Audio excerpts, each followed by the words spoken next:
we settle back into the body, into the awareness of the body, and we allow the tensions and the knots, we allow them to unfold. We create the space. We create this space of awareness in which they will unwind. And this becomes a great healing process.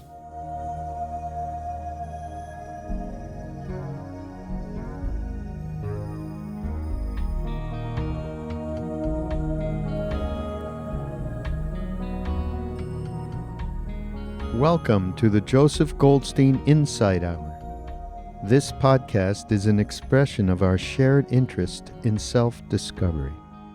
Join Joseph as he shares his deep knowledge of the path of mindfulness. If you are interested in supporting this podcast, please go to BeHereNowNetwork.com/Joseph.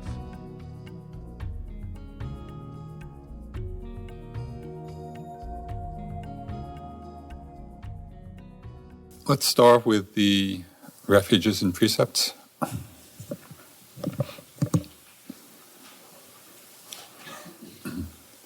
Namo tassa bhagavato arahato sama sambuddhassa. Namo tassa bhagavato arahato sama sambuddhassa. Namo tassa bhagavato arahato sama sambuddhassa. Buddhaṃ saraṇaṃ gacchāmi, Dhammaṃ saraṇaṃ gacchāmi, Sanghaṃ saraṇaṃ gacchāmi. Dutiyampi Buddhaṃ saraṇaṃ gacchāmi, Dutiyampi Dhammaṃ saraṇaṃ gacchāmi, Dutiyampi Sanghaṃ saraṇaṃ gacchāmi, Tatiyampi Buddhaṃ saraṇaṃ gacchāmi, Tatiyampi Dhammaṃ saraṇaṃ gacchāmi, Tatiyampi Sanghaṃ saraṇaṃ gacchāmi.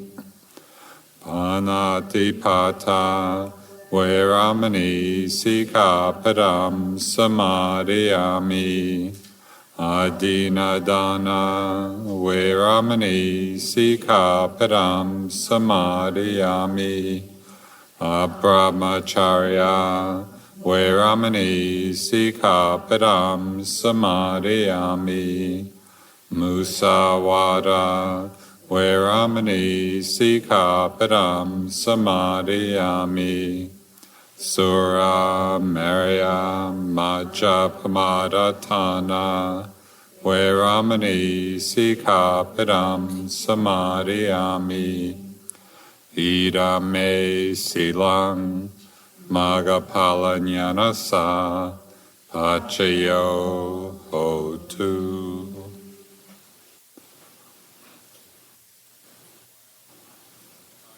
So to continue with the exploration of the Satipatthana Sutta, just want to again read the opening line. This is the opening declaration. Bhikkhus, which is all of us, this is the direct path for the purification of beings, for the overcoming of sorrow and grief, for the disappearance of dukkha and discontent, for the attainment of the true way, for the realization of nibbana, namely the four satipatthanas. It's good just to be reminded of what we're doing here. It's not an insignificant undertaking. So given the importance of this declaration, this is the direct path to realization, to the overcoming of suffering. Tonight I'd like to elaborate on a couple of lines from the sutta that Steve touched on last night, but I'd just like to explore them a bit further. So the sutta went on to say, a bhikkhu abides ardent, clearly knowing, and mindful, free from desires and discontent in regard to the world. So just inquire for a moment, or imagine for a moment, your own mind, even for a moment, free of desire and discontent. What would that be like? Free of wanting, free of aversion. And we can get glimpses of this, even for a moment or two. Not wanting, not aversive, not reacting. Just simply resting in the clear, open awareness of the present moment. It's a very easeful state when we're not wanting and we're not discontented. We just rest in openness, in presence. Some Tibetan teachings kind of remind us, and it's a phrase I like a lot, I think it's a good reminder for us all, rest your weary mind. In some way, I think that's what we're doing. We're resting our weary minds. So the question is, how do we accomplish this? How can we abide free from desire and discontent with regard to the world? In the context of this tradition, what this phrase refers to is the quality of samadhi. And that's a term Steve explored a little bit last night. It's generally translated as concentration, or one-pointedness of mind. It means composure, it means unification of mind. The mind perfectly put together. It means being undistracted. When we're concentrated in the moment, our mind is not distracted from the moment. We're fully present. And with this quality of samadhi, this quality of composure, of undistractedness, brings about our feelings of a very deep sense of calm, of mental contentment. Samadhi, concentration in this sense, means the mind free of desire and discontent with regard to the world, with regard to the moment. So how to develop, how to cultivate this very important state of samadhi that the Buddha is referring to here? Ajahn Sucitto, who is one of he's actually the abbot now of Amaravati in England, from the Thai forest tradition. He talks about the development of samadhi as being the cultivation of embodied presence. I thought that was a very useful pointing. We settle back into the body, into the awareness of the body, and we allow the tensions and the knots, we allow them to unfold. We create the space. We create the space of awareness in which they will unwind. And this becomes a great healing process. So Ajahn Sucitto talks of it in this way. He says, receiving joy is another way to say enjoyment. And samadhi is the art of refined enjoyment. It is based in skillfulness. It is the careful collecting of oneself into the joy of the present moment.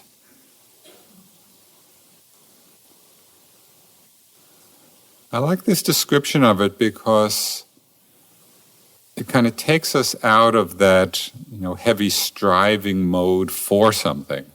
And it suggests that it's much more, this quality of samadhi, of composure, of embodied presence, is much more about settling back into rather than looking for something out there.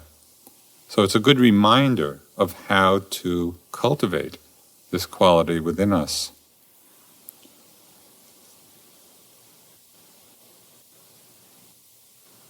What becomes pretty interesting as we do this, as we settle back into an open receptiveness, we begin to see, quite surprisingly, that even unpleasant sensations can be a source of happiness.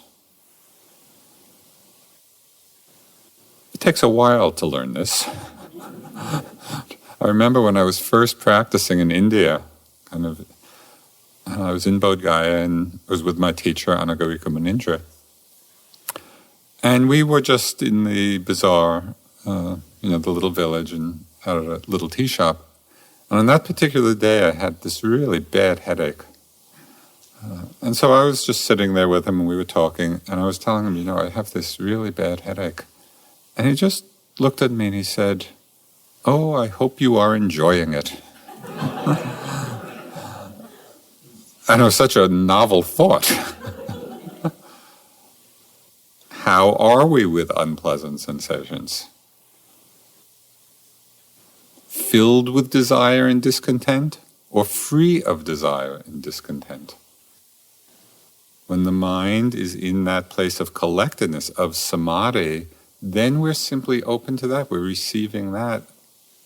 And there actually is a quality of happiness and contentment, even with unpleasant feelings. So Ajahn Sujita went on to say that samadhi is based in skillfulness. So what does this mean? It means that this quality of composure, of mental composure, rests on the foundation, the ethical foundation of non-harming. It rests on ethical conduct. That is the foundation of samadhi. We really need to understand this. Because without this foundation of ethical conduct, of non-harming, our minds are continuously filled with regret, remorse, disturbance, turbulence. If we're doing things in our lives that are continually causing disruption and harm to ourselves or others, it will be almost impossible for the mind to settle down in a deeply concentrated way. Munindra gave a good example of this, because when we first came back from India and began teaching, this was in the mid-70s, we very rarely talked about ethical conduct, about sila. We were all fired up about the meditation. We wanted everybody to share in the meditation, so we just talked about that. But it didn't take too long to realize that they cannot be divorced.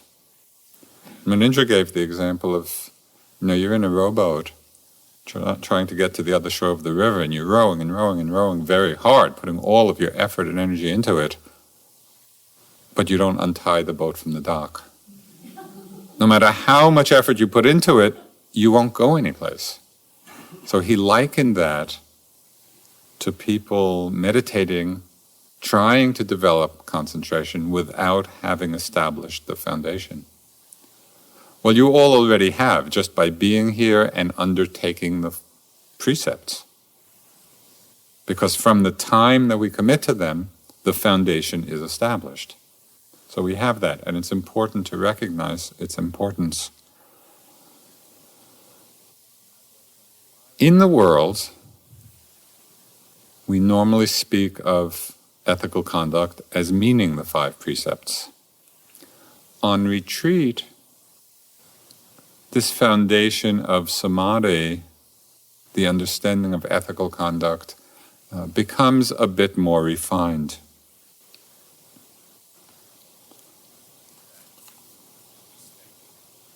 This last winter, I was doing a month-long retreat at the Forest Refuge.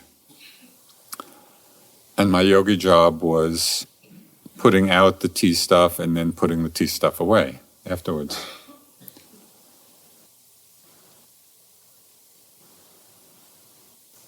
So I was putting the tea away one day, and then I saw on the counter in the kitchen, of course we have permission to be in the kitchen since we're putting, that's our yogi job, but on the counter in the kitchen I saw some like fried tortillas that had been left over from lunch, and they were really good. I had enjoyed them at lunchtime, and there they were just in this little plastic container, and they were just out there.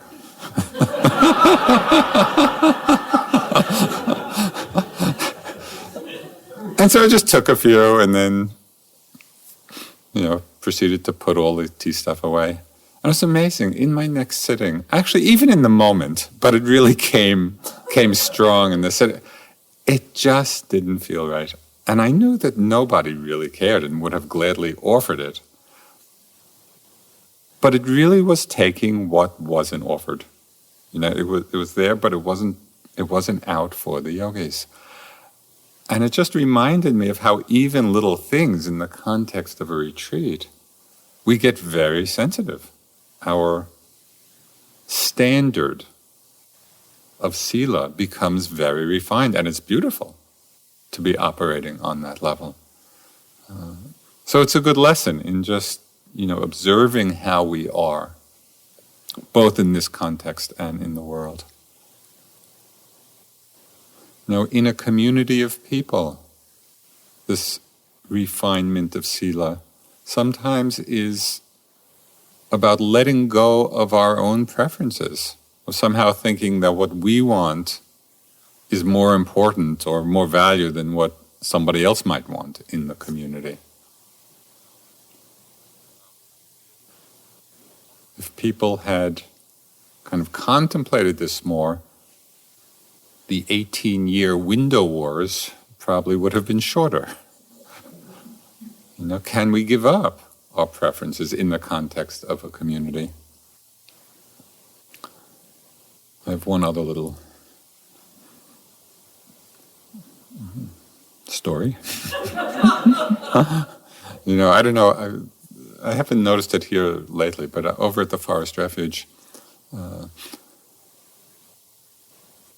sometimes they have the black olives and sometimes they have the green olives.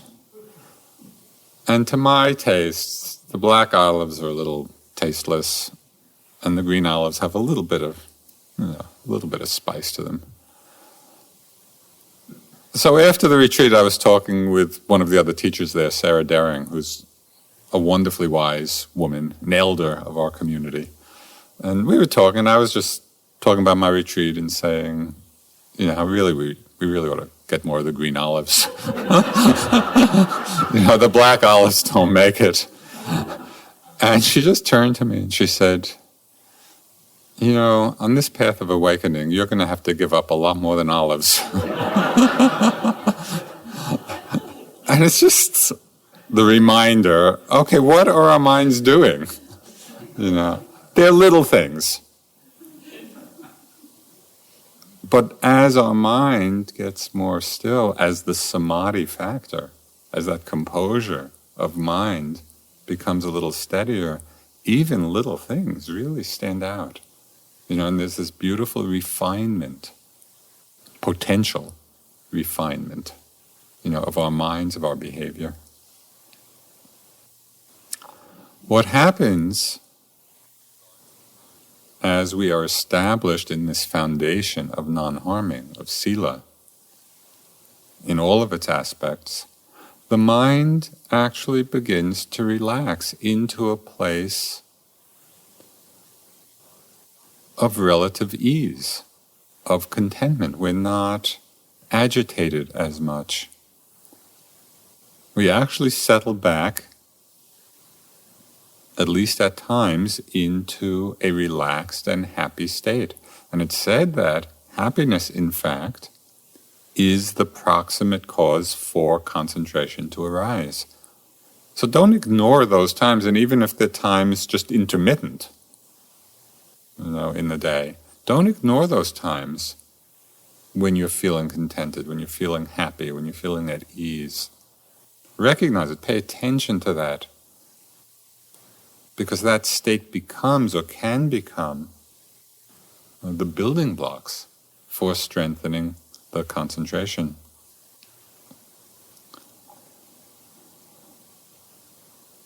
We talk a lot in the retreat about dukkha and suffering and the causes of suffering and how to relate to suffering. But in the most fundamental sense, we're really on a path of happiness. That's what it's about. I don't think any of you signed up to suffer. There's plenty of suffering that comes, but the reason we're all here is that it's a path of happiness. And that's what the Buddha was saying in his opening declaration of the sutta. Okay, so how do we cultivate and deepen this quality of samadhi, of concentration, of composure? We do it through the continuity of well-established mindfulness. Continuity of mindfulness is what leads to samadhi. So that's very straightforward. And we can do this in several ways, and I want to talk a bit about how we can actually practice this. And we've been talking a lot about using the metta, the mindful abiding in metta, as a way of concentrating the mind. And we may each have our own way of settling into this. It might be the traditional phrases. It might be just settling into a friendly feeling. Sometimes what I do is I imagine, if I'm particularly have difficulty in kind of calling up the feeling, I'll imagine, some of my teachers or great beings out there, like Deepen, the Dalai Lama, and whoever comes to mind, out there, and they're just radiating the metta down. And so I just get on the receiving end of it. And so that often calls up the feeling. And then I just let the feeling spread out, to the people around me. So this is one way, continuity of mindfulness. Then we move into developing the practice of a directed awareness on a single object. It could be the in-out, the rising, falling. It could be sitting and touching. It could be the movement of the step in the walking meditation. And our practice in this regard is simply coming back again and again and again to the intended object of concentration. I want to read something which many of you have heard many times, but it is such a clear description of this kind of practice.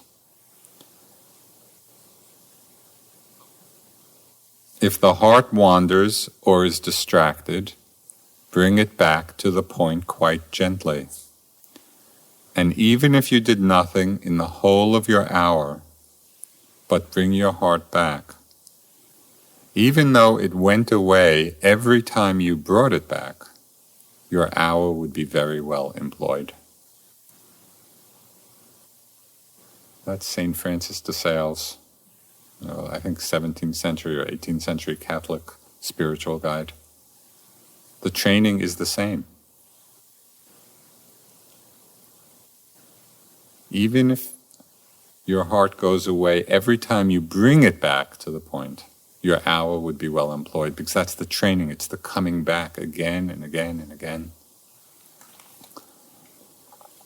It's a bit like training a puppy to sit. Do you have the experience of a young puppy? Sit. And it stays for about a half a second, and then it's running around. Okay, sit, sit, sit. If one is gently persistent, and at least with most puppies, after some time, it actually will sit and stay for a bit. Well, our minds are like that. We keep coming back. Steve spoke last night about setting the intention for the duration of our continuous mindfulness. Suggested maybe from the time you get up through the first sitting, or from breakfast to lunch. That's great if you can do it. I'm going to suggest the other end of the spectrum. How about setting your intention for half a breath? Not even a whole breath is too much. It is too much. I mean, haven't you noticed how in the course of one breath your mind will kind of skitter off? If you set the intention for half a breath, did it. Out breath. That actually is within our capacity.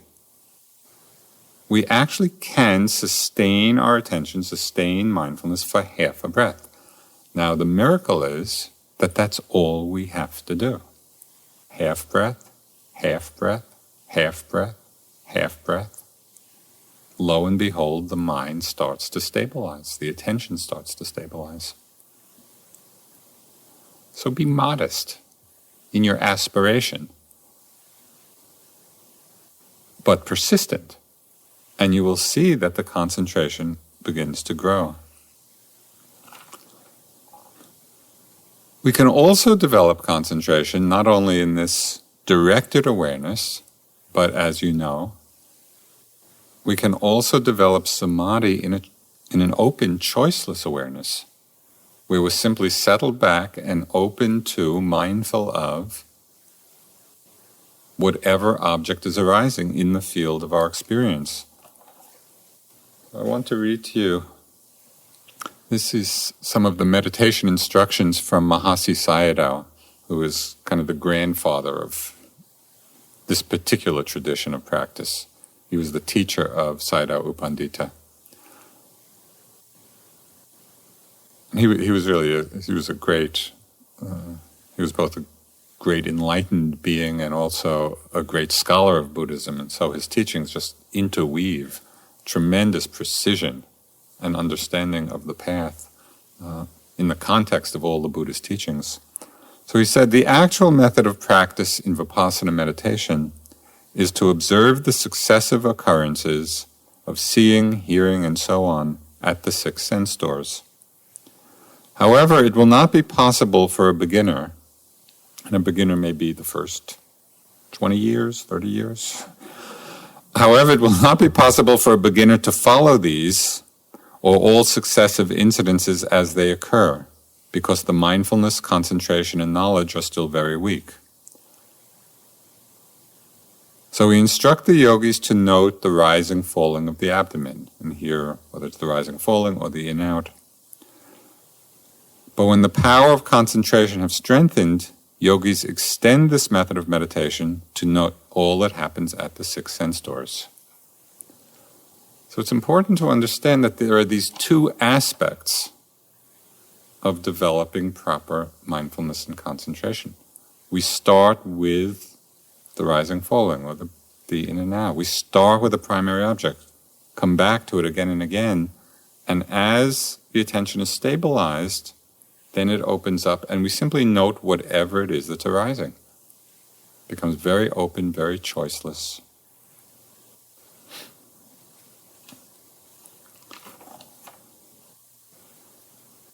Our practice is really the skillful interweaving of these 2 ways. And the Buddha gave some specific recommendation. He said, focusing on a single object is helpful, particularly when you're sluggish or you're distracted. So when you're sluggish or distracted, then narrowing the focus of attention, because it brings about this feeling of internal sense of joy and serenity. We're gathering in the scattered mind. And out of that joy, then clarity comes.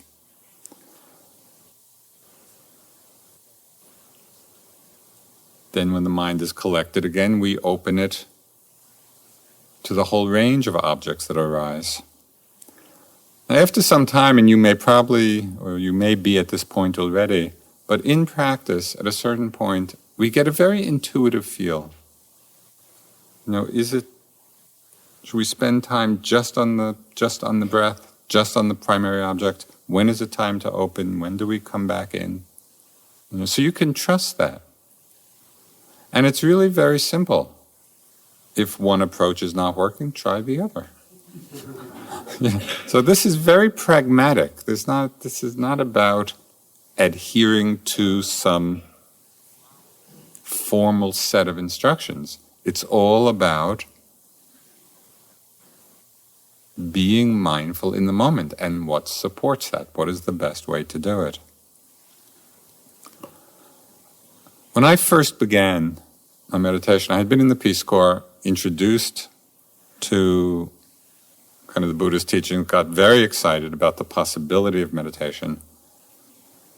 And I think I mentioned the opening night, I came back to this country, realized I needed a teacher, went back to India, ended up in Bodh Gaya. I started to practice. I had zero concentration. My mind would just wander. I'd sit for an hour and think. So over the years, I've worked in many different ways to develop that particular quality.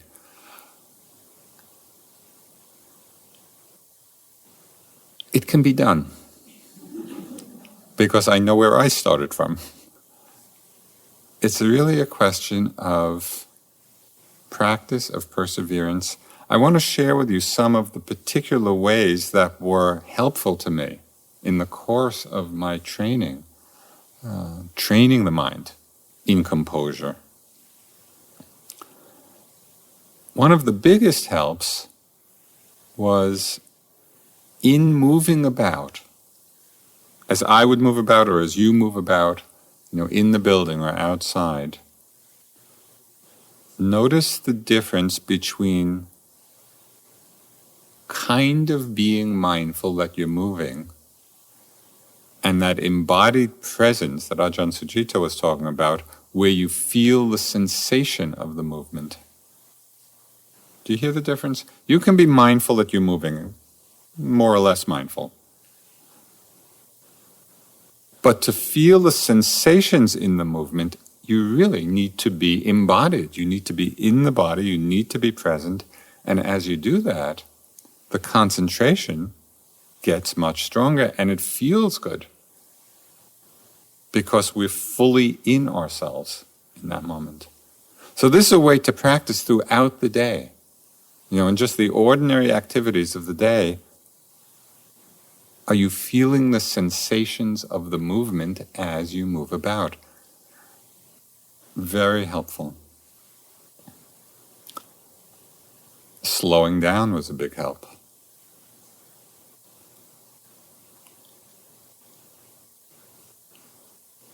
The beauty of the retreat is you really have no place to go. Aside from your yogi job, there's nothing you have to do. This is a rare opportunity. You have no responsibilities other than being in the moment, being present, being awake, being enlightened, moment to moment. What a gift. So take your time. And it's not a question of slowing down. It's not a question of kind of struggling and holding yourself back like you're reining in a horse, because that just creates a lot of tension. It's more simply settling back into the body, enjoying the movement, really having a sense of, just a sense of care, a sense of respect, for what you're doing. It's much more enjoyable. But we're not in the habit of that. We're in the habit of rushing. And so we really have to practice that settling back. Notice the times of rushing. That's a very good feedback. That feeling of rushing is telling you that the mind is ahead of itself.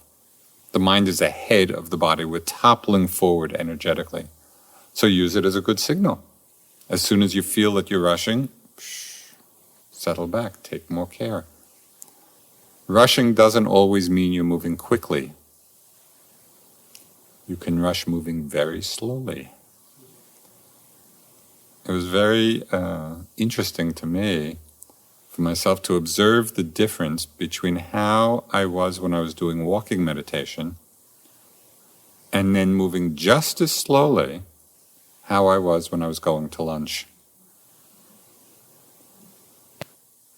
It was really different.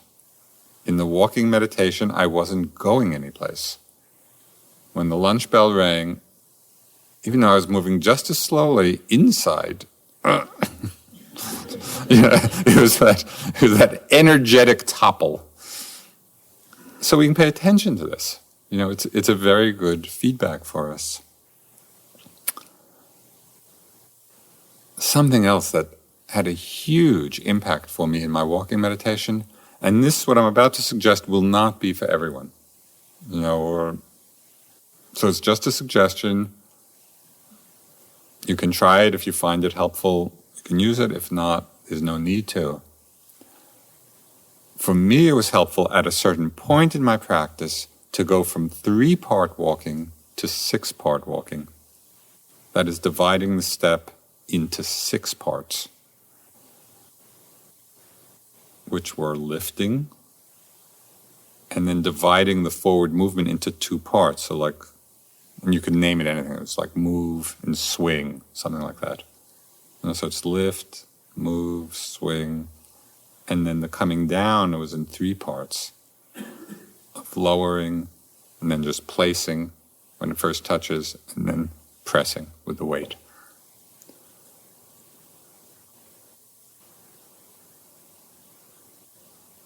It made a big difference. My mind got a lot more concentrated as I did that. Again, depending on where you are in your own energy rhythm, that might be helpful. Maybe it's not appropriate, but you can experiment and see. Another way of developing the concentration, the samadhi, and all of these just strengthen this quality of composure. Can you have the intention to be mindful of the really small things, like movements of the hands? And I found over the years that I got pretty good at being aware of my legs moving through all the walking meditation. So whenever I'd be moving about, I could notice that. I wasn't nearly as mindful of the things my hands were doing as what my legs were doing. Oh, okay. We move our hands a lot. We use our hands and arms a lot in the course of a day. Can we bring that careful attention to it? Shifts of posture. Both the big shifts and also the small shifts, in a sitting. Just those slight, just that. Are we really mindful of it, or do we do it mechanically? Okay, now I'm going to give you your biggest challenge of the retreat. All right. The secret to samadhi. Being mindful when you're in your room. It's difficult. Somehow we can even be walking very mindfully to the room and even opening the door and reaching and touching and pulling. And then we're in the room. It's like, we're safe. Or we're out of bounds or something. It is quite amazing how difficult it can be to sustain the same degree of care. It's a practice. All of it is about deconditioning those habits which are not serving us and cultivating habits which do serve us. So give some attention to that.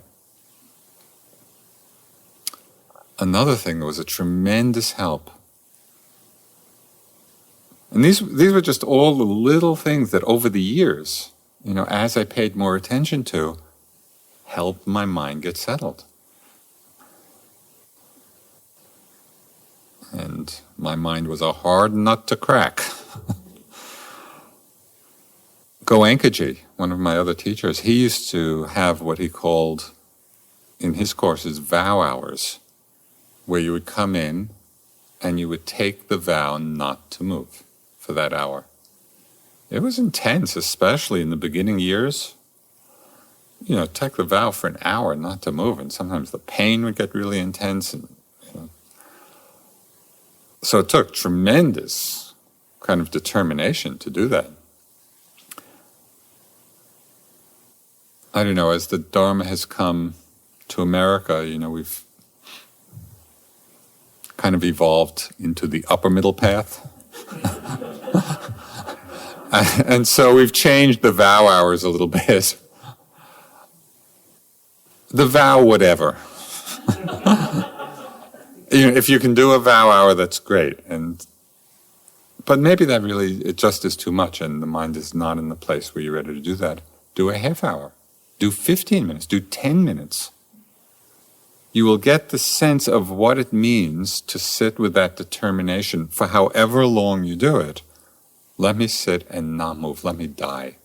I am just going to be here with whatever arises. That is a very powerful resolve for however long. You will see that it has a tremendous effect on the quality of your mindfulness. And concentration comes from continuity of mindfulness. Okay, so all of these are just suggestions. You can try those that might be helpful. With all of them, there is the fine-tuning of right effort. So it's not too tight, not too loose. And Rebecca on Friday night is going to really explore what right effort means, because it's such a critical aspect of how we undertake this.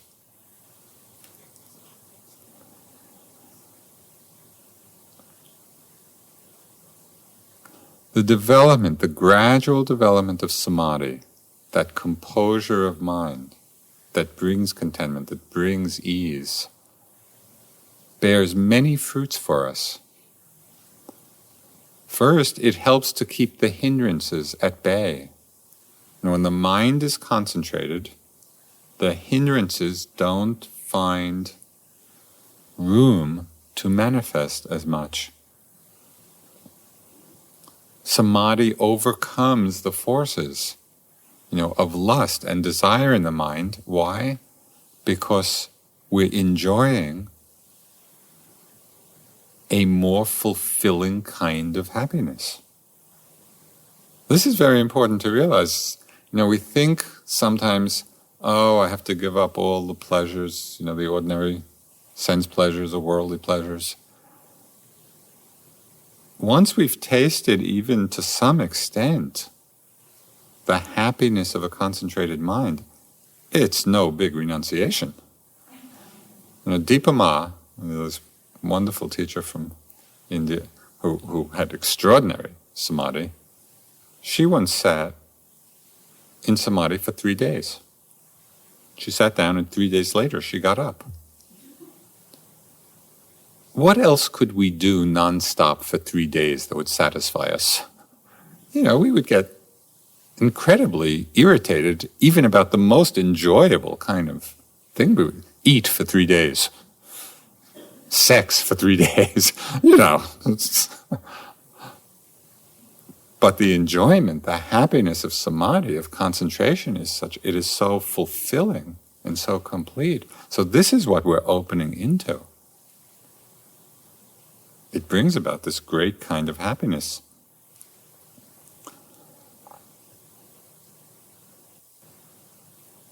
Over time, through our practice, what happens is our basic, I don't know if I'll express this exactly right, but our basic default level of samadhi rises.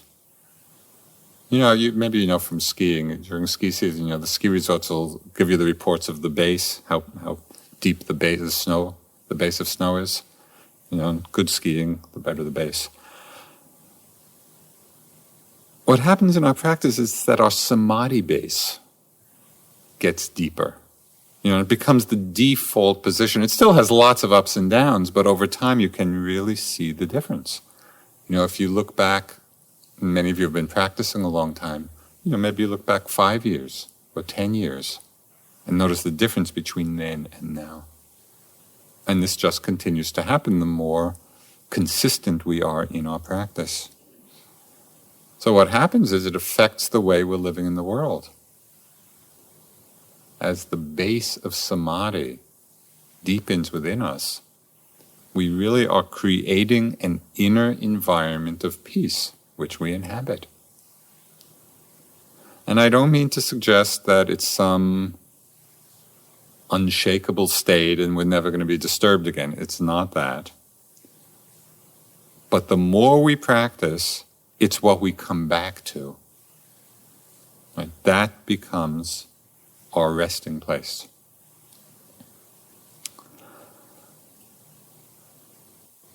The Buddha was very clear that samadhi is not the final goal of practice.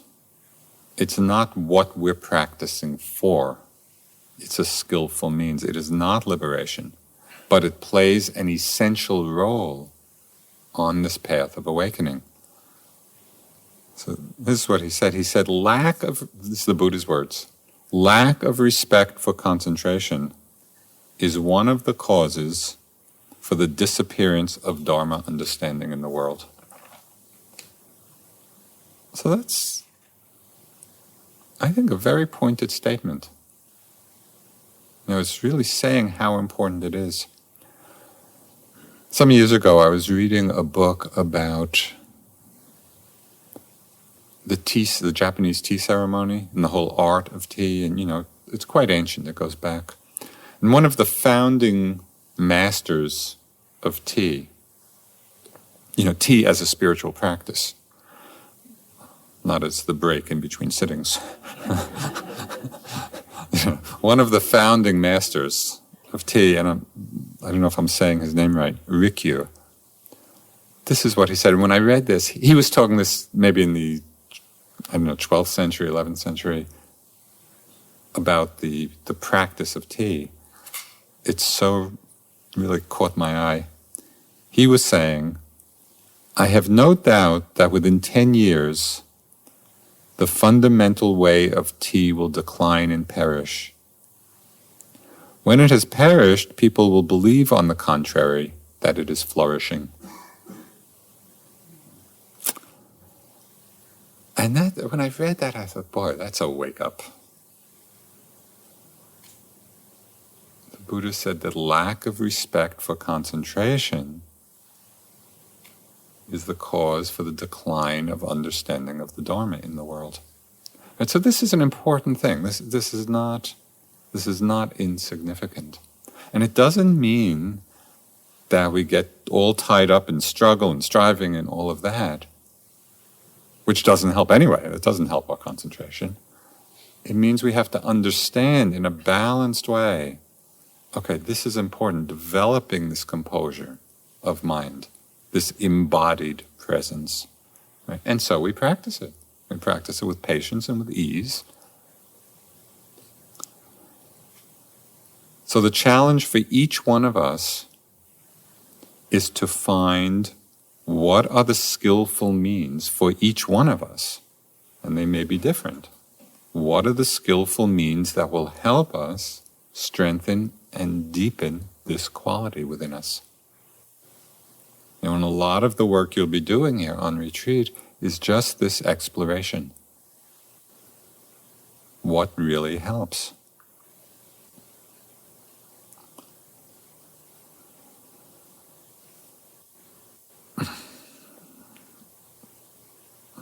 I'm only a third through.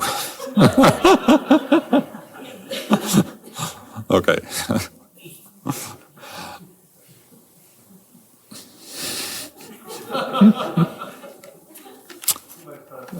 Right. I'll just start and we'll stop where we stop.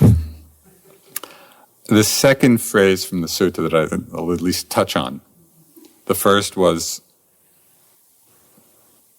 abiding free of desire and discontent with regard to the world. That is the understanding of samadhi, right? And the development, the cultivation of it. Later in the sutta, the Buddha talks of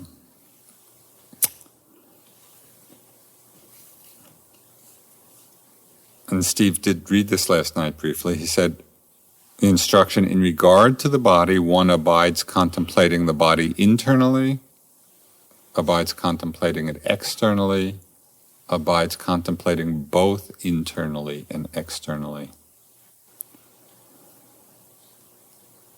Okay, we could read this, and I had read that many, many times. Well, internally, externally, both internally and externally. Went on to the next thing. And this is part of a refrain that's repeated 13 different times in the sutta. So again, when we really pay attention to the Buddha's words, okay, there's something important here. There's something important about how we should be practicing. We're quite familiar, I think, with contemplating the body internally. I want to talk about contemplating externally, because we don't talk much about it, and there are many nuances in our practice that are revealed when we understand what this means.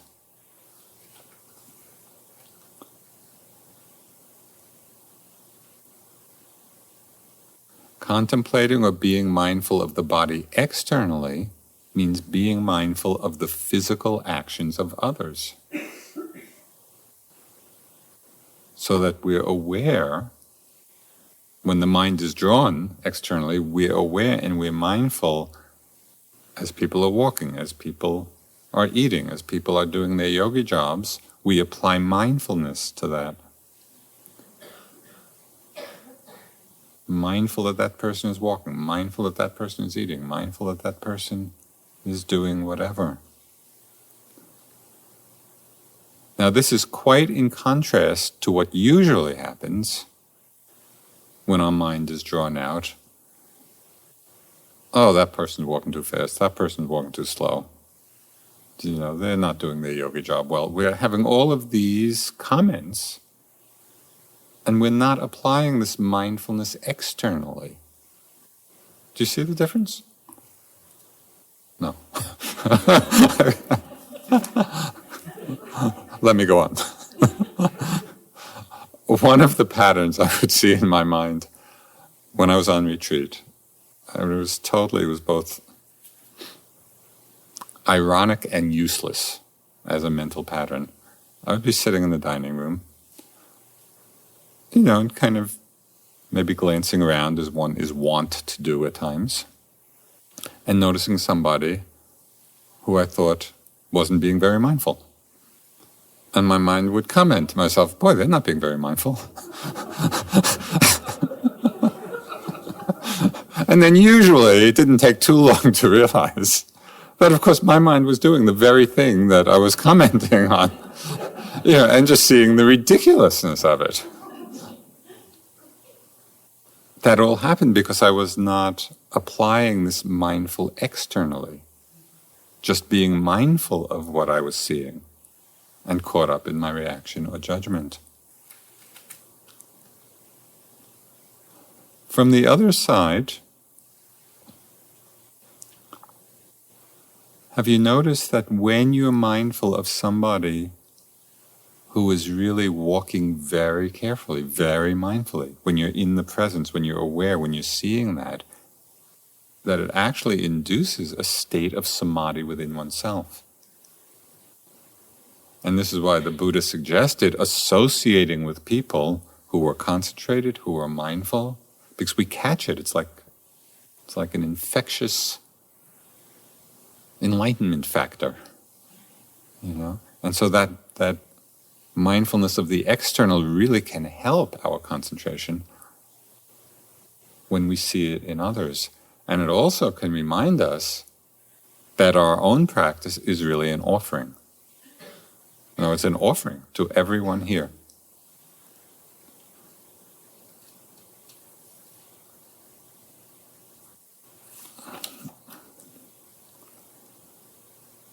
There's a whole part on mindfulness of speech, which I'll just leave for now.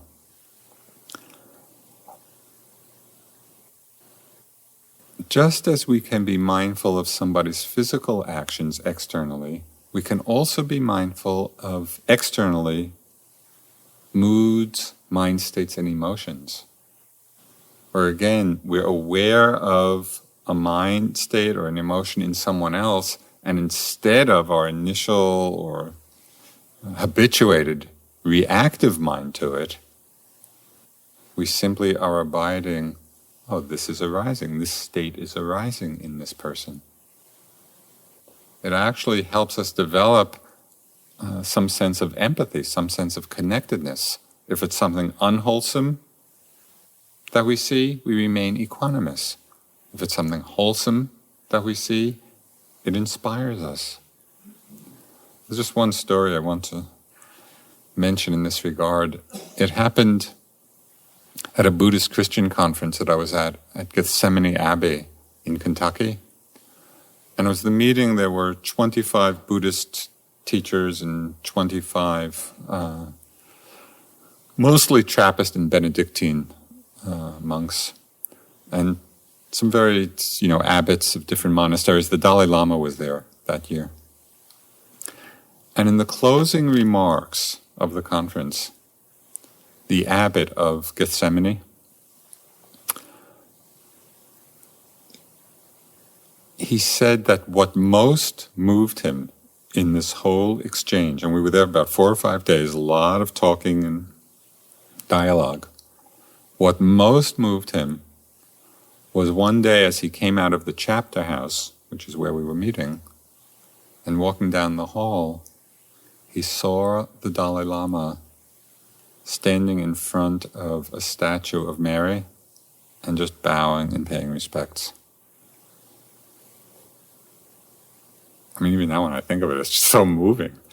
It was so genuine. The Dalai Lama was not performing for anybody.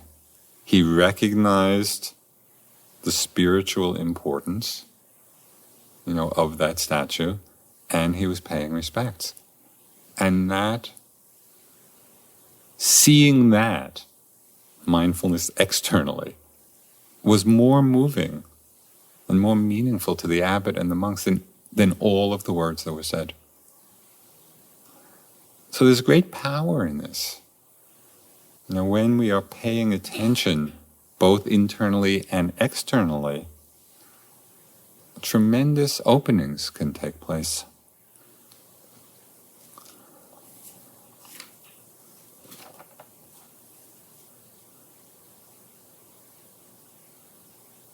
The very last part of this instruction, contemplate internally, externally, and both internally and externally. Okay, so with this is not just a little extra repetition the Buddha tacked on. It means something. And that is moving away from the sense that something is in me or something is in others. For example, I have a pleasant feeling, or we notice, oh, he or she is having a pleasant feeling. This third instruction is seeing it simply as an objective arising. There is a pleasant feeling, not belonging to me, not belonging to another. And so this contemplation opens the door to anatta, the understanding of selflessness.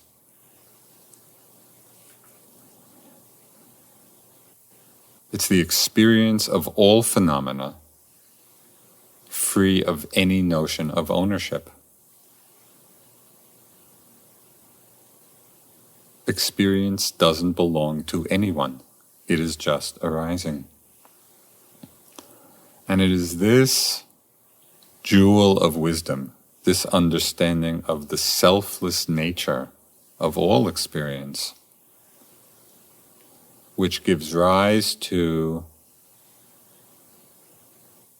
that wonderful aspiration of bodhicitta. That aspiration that our practice of awakening be for the welfare and benefit of all beings. One of the great Tibetan masters, Duko Khyentse Rinpoche, he just captured the relationship of selflessness and compassion so clearly.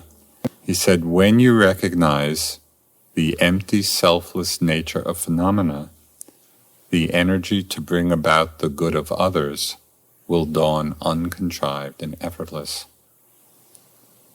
So this is where it all comes together. We contemplate internally, externally, both. We see the emptiness, the selflessness of all phenomena. Out of that understanding of selflessness, the energy to bring about the good of others dawns uncontrived and effortless. And this is where our practice is leading.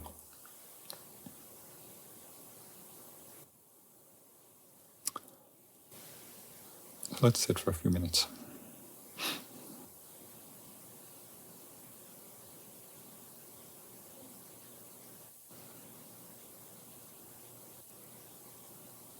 Settling into the body, embodied presence.